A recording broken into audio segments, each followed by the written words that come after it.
भारत अत्यंत गंभीरपणे घाऊक प्रमाणामध्ये शस्त्र निर्मिती करण्याचे प्रयत्न करतोय. त्याची अनेक महत्त्वाची कारणं आहेत. एक तर भारताचे जे शेजारी आहेत ते अत्यंत उपद्रवी आहेत.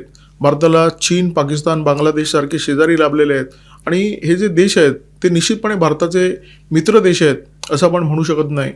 हे भारताचे शत्रू देश आहेत. भारताला त्रास देण्याचा त्यांचा सतत प्रयत्न असतो आणि यांना जर चेपायचं आहे तर भारताकडे घातक शस्त्र असणं अत्यंत गरजेचं आहे.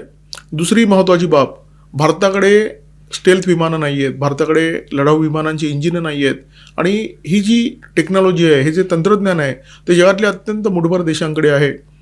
अमेरिकेकडे आपण तेजससाठी इंजिनं मागितलेली आहेत, परंतु अमेरिकेने आपल्याला 2 वर्ष भिजत ठेवलेलं आहे, लोंबकळत ठेवलेलं आहे, अक्षरशः रडवलेलं आहे. या सगळ्या क्षेत्रामध्ये आत्मनिर्भर बनण्याची गरज आहे, भारताला माहिती आहे. कारण आपण जर दुसऱ्यावर अवलंबून राहिलो तर ऐनवेळी आपला पचका होण्याची शक्यता असते. त्या देशांकडून आपल्याला दगाफटका होण्याची शक्यता असते.